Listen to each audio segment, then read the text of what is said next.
గత 10 సంవత్సరాలు తెలంగాణ రాష్ట్ర సమితి మరి భారత రాష్ట్ర సమితి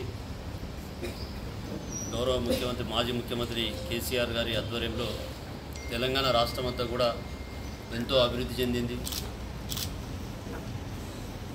ప్రజలకు చేరువయ్యే విధంగా ప్రజలకు ఉపయోగపడే విధమైనటువంటి పనులు చేపట్టి ఈరోజు రైతాంగాన్ని భారతదేశానికే ఒక ప్రతిష్టాత్మకంగా భారతదేశానికి ఒక ఆదర్శవంతమైనటువంటి రాష్ట్రంగా మరి రైతులను పైకి తీసుకురావడమే కావచ్చు, మరి అనేక రంగాలలో ఈరోజు తెలంగాణలో ఐటీ రంగం అవుతుంది, ఇండస్ట్రీ రంగం అవుతుంది, ఫార్మా రంగం అవుతుంది. ప్రపంచమే తెలంగాణ రాష్ట్రం వైపు చూసే విధంగా ఈరోజు మరి ముందుకు తీసుకుపోవడం జరిగింది.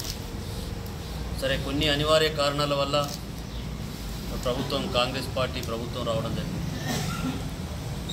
ఈరోజు కాంగ్రెస్ పార్టీ మోసపూరితమైనటువంటి వాగ్దానాలు చేసి సాధ్యం కానటువంటి వాగ్దానాలు చేసి ప్రజలను కన్ఫ్యూజ్ చేసి సాధ్యమా అసాధ్యమని చూడకుండా మరి వాగ్దానాలు చేసి ప్రజలను మోసం చేసిన కాంగ్రెస్ పార్టీ మరి ప్రజలు గమనిస్తూ ఉన్నారు.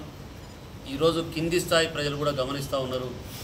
మార్పు అని చెప్పి ఏమి మార్పు జరిగింది, వాళ్ళ మార్పు తప్ప అనేది ఈరోజు ప్రజలు గమనిస్తున్న తరుణంలో నేను బీఆర్ఎస్ పార్టీ శ్రేణులకు కానీ బీఆర్ఎస్ పార్టీ నాయకులకు కానీ ముఖ్య నాయకులకు కానీ మరి ఒక స్థాయిలో ఉన్నటువంటి మీరు పార్టీ మిమ్మల్ని చేరదీసి మంచి పొజిషన్ ఇచ్చిన నాయకులు ఈరోజు పార్టీలు మారుతూ ఉన్నారు. మరి మారే వారికి నేను ఈ సందర్భంగా ఈ పత్రికా విలేకరుల ద్వారా నేను సూటిగా ప్రశ్నిస్తూ ఉన్నాను. ఇందులో జరగనిది ఏంది, అక్కడ జరిగేది ఏంది, మీ స్థానాన్ని ఒకసారి గుర్తించుకోవాలి. ఈరోజు ముఖ్యంగా మరి పార్టీ పైన ఎన్నో పదవులు పొందిన మరి గౌరవ మాజీ ఉప ముఖ్యమంత్రి కడియం శ్రీహరి గారు కావచ్చు, 10 సంవత్సరాలు వార్డు మెంబర్గా కూడా గెలవనట్టి స్థాయిలో ఉన్నటువంటి పసునూరి దయాకర్ గారు కావచ్చు, మరి ఆరూరి రమేష్ గారికి కూడా పార్టీ ఇలా గౌరవాన్ని ఇస్తే మరి 10 సంవత్సరాలు ఎమ్మెల్యేగా ఉన్న ఆయన కావచ్చు, మరి చాలా ఉన్నత స్థితిలో ఉన్నటువంటి పార్టీలు మారేసరికి నేను పార్టీ శ్రేణులకు కార్యకర్తలకు బీఆర్ఎస్ పార్టీ నాయకులకు ముఖ్యంగా మన పర్కాల్ నియోజకవర్గ నాయకులను విజ్ఞప్తి చేస్తున్నా, మనం ఏదో అనుకొని పార్టీలు మారాల్సిన ఆలోచన పెట్టుకోకండి. మిమ్మల్ని కాపాడుకునే బాధ్యత నాది. ఏ స్థాయిలో ఎవరున్నా ఈ 10 సంవత్సరాలు ఏ విధంగా అయితే మీతోటి ఉన్ననో మీ మన్ననలు పొంది మీ ఆలోచనలతోటి ముందుకు ఏ విధంగా అయితే పోయినామో అదేవిధంగా ముందుకు పోతామని చెప్పి తెలియజేస్తూ, చాలామంది ఇంకా నీచమైనటువంటి మాటలు మాట్లాడు ఎందుకు పిలుచుకుంటాలో నేనైతే సిగ్గు చేయడని చెప్పి మాట్లాడుతూ ఉన్నా. ఒక్క పనైనా చేసిన మేము మరి మహిళలకు 2500 ఇచ్చిల్లా, 4000 పెన్షన్ 9వ తారీఖు నాడే చేస్తా అన్న 4000 పెన్షన్ ఇచ్చిందా, ఇప్పటి వరకు రైతు బంధుకు నిలువ పెట్టిన డబ్బులనే మీ స్వార్థం కొరకు వాడుకున్నారే తప్ప ఇలా రైతు బంధు ఈరోజు కూడా ఇవ్వలే. ఆ డబ్బులు ఎప్పుడు ఇస్తారు? ఒక బస్సు ఫ్రీగా మహిళలు పెట్టినాను, దానివల్ల ఉపయోగం ఏం జరుగుతూ ఉంది, ఎన్ని గొడవలు అవుతున్నాయి ఒక్కసారి ఆలోచించాలి. ఇలా మిషన్ భగీరథ నీళ్ళు ఇంటింటికి నల్లా ఇస్తే ఆ నీళ్లు ఇచ్చే పరిస్థితి లేదు మీ ముఖానికి. ఇలా పంట పొలాలు ఎండిపోతున్నాయి, చేన్లు ఎండిపోతున్నాయి, బోర్లు ఎండిపోతున్నాయి, బావులు ఎండిపోతున్నాయి, నీటి మట్టం తగ్గింది, మళ్ళీ బోర్ బండ్లు గ్రామాల్లో కనపడుతున్నాయి అంటే మీకు సిగ్గు అనిపిస్తలేదని చెప్పి నేను అడుగుతూ ఉన్నాను. అలాంటి దానిని నేను కార్యకర్తలు విజ్ఞప్తి చేసేది ఏంటంటే కొంత ఓపిక పట్టాల్సిన అవసరం ఉన్నది. కష్టకాలంలో పార్టీని కాపాడాల్సిన బాధ్యత కింది స్థాయి కార్యకర్తలపైన ఉన్నది. మరి బడా నాయకులు కూడా ఇలా కొంతమంది మన పార్టీలో మన నియోజకవర్గంలో ఉన్న బడా నాయకులు కావచ్చు మరి మారాలనే ఆలోచన చేసినప్పుడు కింది స్థాయి కార్యకర్తలు కన్ఫ్యూజ్ అవుతున్నారు. దయచేసి చిన్న కార్యకర్తలే కావచ్చు మరి యువత కావచ్చు, నేను ప్రత్యేకంగా విజ్ఞప్తి చేస్తూ ఉన్నా, పార్టీ మీ సారు కూడా వస్తాడట, మీ ధర్మారెడ్డి కూడా వస్తాడు, మీరు కూడా మాట్లాడినని మరి అక్కని నిలదీయాల్సిన బాధ్యత మీ మీద ఉన్నది. నాకు పార్టీ మారాల్సిన అవసరం లేదు. నేను 10 సంవత్సరాలు ఎమ్మెల్యే ఉన్నా. నా కుటుంబం రాజకీయ కుటుంబం కాదు.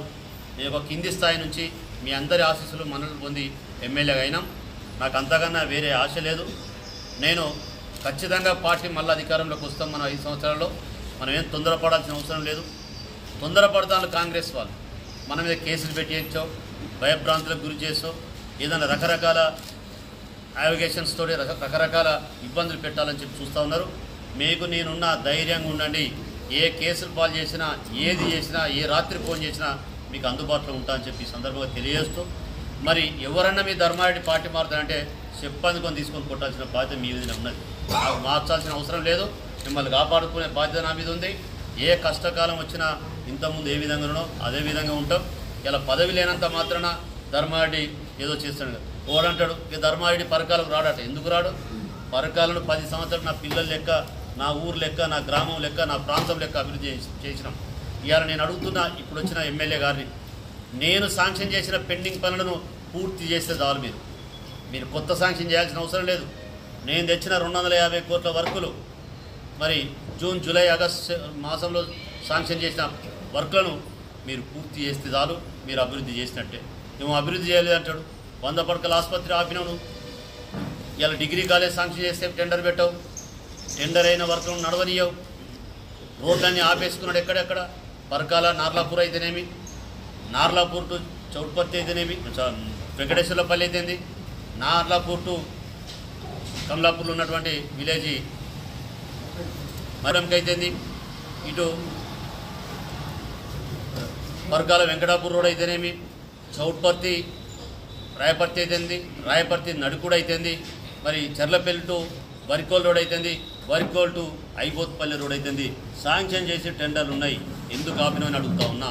ఇలా సలిబాగు ప్రాజెక్టులో చెక్ డ్యామ్ పాడైపోయింది. చెక్ డ్యామ్కి 21 కోట్ల రూపాయలు పరకాలు దాన్ని శాంక్షన్ చేశాం. దాన్ని ఎందుకు టెండర్ పెట్టిస్తలేరని చెప్పి నేను అడుగుతా ఉన్నా. మరి వెంకటేశ్వర్లపల్లి అయిన టెండర్ను క్యాన్సిల్ చేశాడు. నార్లాపూర్లో అయిన చెక్ డ్యామ్ను క్యాన్సిల్ చేశాడు. నేను ఎందుకు చేస్తున్నానని చెప్పి ప్రశ్నిస్తూ ఉన్నా. అంటే ఏంటిది? మీ ప్రజలకు సమాధానం చెప్పాల్సిన బాధ్యత మీ మీద ఉన్నది. నేను ఒక్కటే ఈరోజు క్యాడర్ విజ్ఞప్తి చేస్తున్నా. 1 సంవత్సరమే ఓపిక పట్టండి. సంవత్సరంలో ఇప్పటికే కాంగ్రెస్ పార్టీలో విస్ఫోటంలాగా బయటకు వస్తూ ఉన్నారు. పోయిన వాళ్ళే మేము ఎందుకు వచ్చినా బాధపడుతూ ఉన్నారు. ఇప్పటికే నాకు ఫోన్ చేసి మళ్ళీ వస్తాం ధర్మాన్ని అని చెప్పి మాట్లాడడం జరిగింది.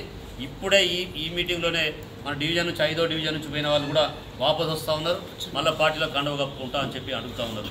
నిన్న మొన్న కూడా మరి పెద్ద స్థాయి నాయకులు కూడా మరి ఇక్కడ ఉన్నటువంటి క్యాండిడేట్కు టికెట్ వస్తలేదు, మేము కూడా పార్టీ మారుతామని చెప్పి సంకేతాలు పంపడం జరిగింది.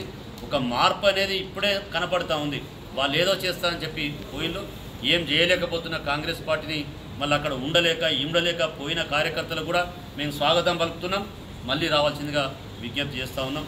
నేను ఇక్కడున్న క్యాడర్ కావచ్చు, మరి ఇంకా కొంతమంది విద్దాం అనుకున్నా కానీ అనుకోకుండా సడన్గా మరి ప్రెస్ మీట్ పెట్టాలనే ఆలోచనతో ఉన్నాం. ఎందుకంటే ఇలా కన్ఫ్యూజ్ చేస్తాను జనాలు. మీ ధర్మారెడ్డే మాట్లాడుకున్నాడట, మీ ధర్మారెడ్డే పోతాడట. ఎందుకు పోవాలండి మార్వానం? నేను అడుగుతున్నా. ఇలా మార్వానం పోవాల్సిన అవసరం ఏంది? నా పార్టీ ఉంది, నా క్యాడర్ ఉన్నారు, మాకు లీడర్ ఉన్నారు, 10 సంవత్సరాల అనుభవంతో చేసినటువంటి మాజీ ముఖ్యమంత్రి గారు ఉన్నారు. ఇప్పుడు ప్రజలు కోరుతూ ఉన్నారు. కేసీఆర్ని అనవసరంగా గొడిగించుకున్నాం, కేసీఆర్ అనవసరంగా గొడగొట్టుకున్నాం, జరిగే పనులు జరుగుతలేవు అని ప్రజలే మాట్లాడుతూ ఉన్నారు. అటు పోయిన కార్యకర్తలను పట్టించుకునేది లేదు, పోయినా మిమ్మల్ని ప్రశ్నించేది లేదు, మిమ్మల్ని అడిగేది లేదు. మళ్ళీ 5-6 సంవత్సరాల లోపల ఖచ్చితంగా మనం అధికారంలోకి వస్తాం. దయచేసి క్యాడర్ని విజ్ఞప్తి చేస్తున్నా, ఎక్కడికి వెళ్ళాల్సిన అవసరం లేదని చెప్పి తెలియజేస్తూ, మరి ఈ కార్యక్రమాన్ని పిలువగానే వచ్చిన మీ అందరికీ కూడా పేరు పేరున ధన్యవాదాలు తెలియజేస్తాను.